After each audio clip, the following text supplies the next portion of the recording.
As fans of the amazing digital circus eagerly anticipate the third episode, rumors and speculation have run wild, fueled by cryptic trailers and hints dropped by the creators.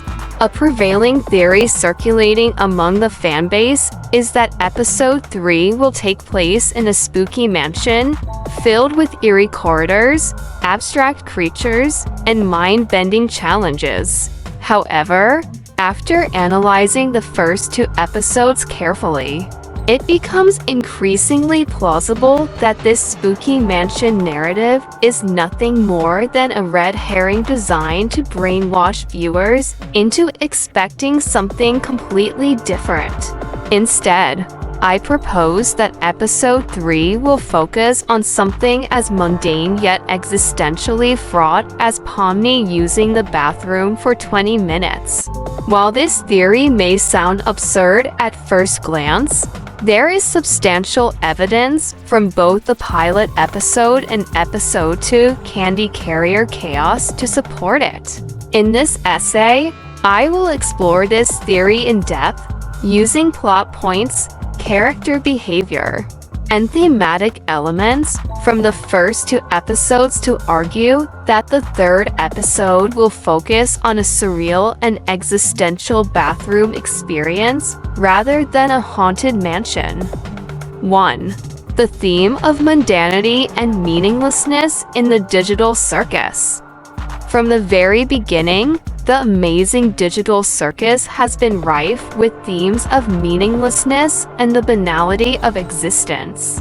The show is set in a surreal digital realm where nothing seems to follow conventional rules, and yet, the characters are forced into repetitive, absurd adventures orchestrated by Kane, the ringmaster.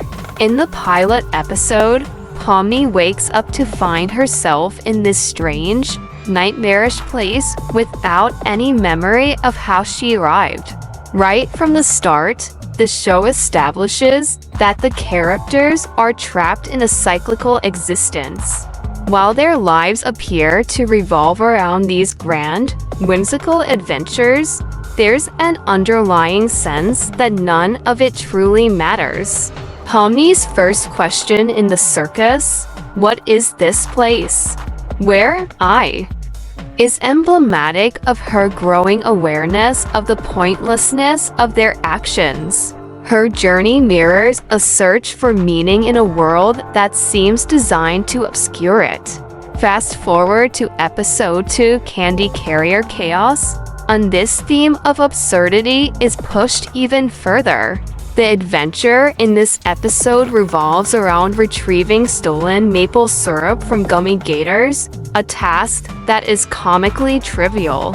The way the characters are thrust into these nonsensical, candy-themed adventures reflects how they are forced to participate in events that hold no real significance or consequence. Despite the dramatic setup of the mission, the syrup theft is just a pretext for Kane to put them through yet another meaningless escapade. 2. The bathroom as a metaphor for existential realization.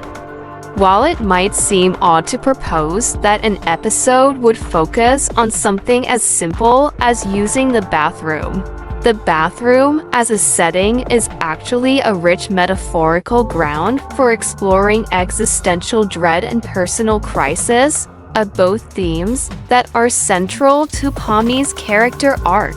In the pilot episode, Pomni is constantly struggling with her sense of reality and identity. Every action she takes is tinged with confusion as she grapples with the absurdity of her surroundings. Bathrooms, in both reality and fiction, are often places of reflection, isolation, and sometimes even epiphany.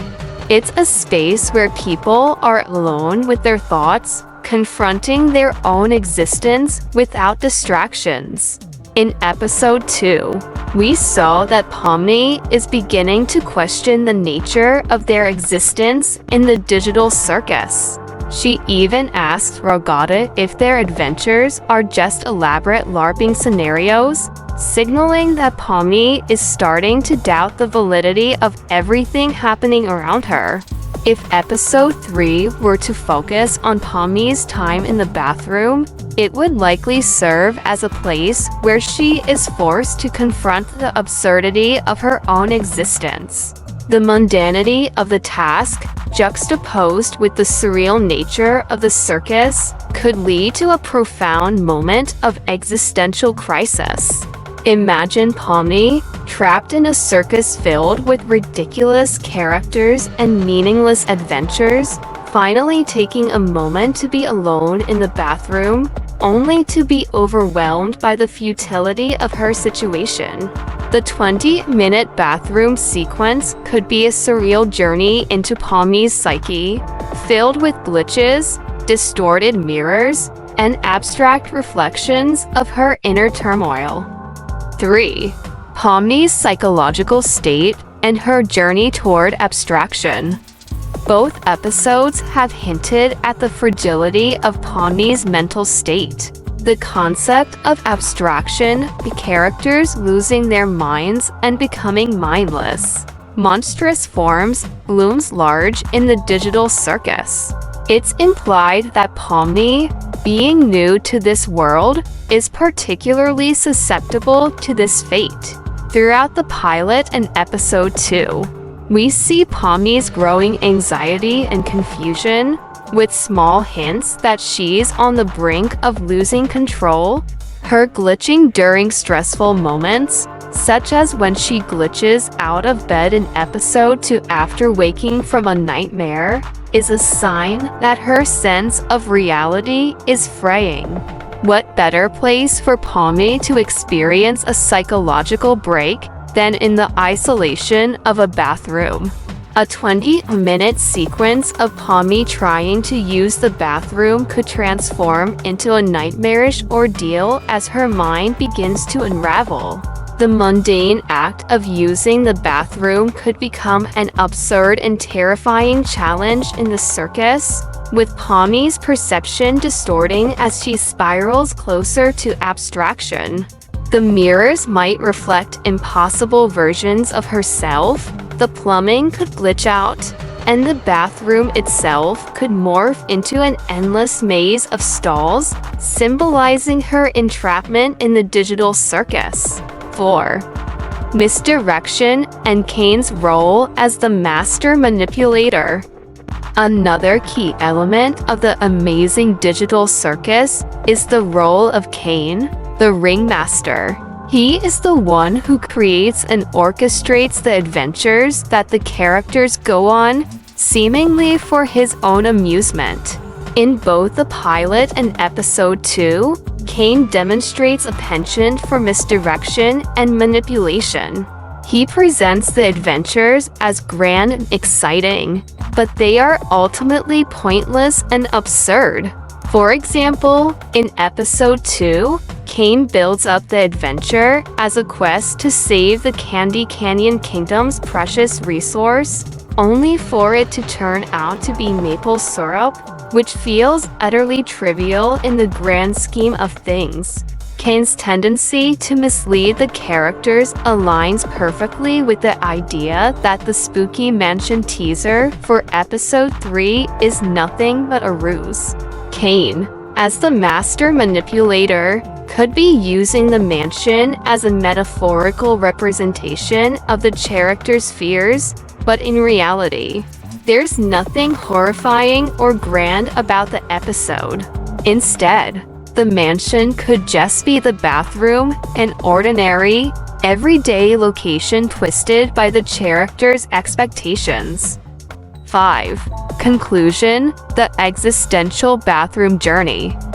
In conclusion, while the idea of episode 3 focusing on 𝓉𝒽's 20-minute bathroom break may seem far-fetched, it fits perfectly within the themes and narrative structure established in the first 2 episodes of the amazing digital circus. The show thrives on subverting expectations, turning the absurd into the profound, and exploring the meaninglessness of existence. By setting up the audience to expect a spooky mansion and then delivering a 20-minute bathroom sequence, the show would not only surprise viewers, but also reinforce its central themes of futility, misdirection, and existential crisis. Episode 3 won't be about ghosts and ghouls. It'll be about something far scarier, the crushing banality of existence.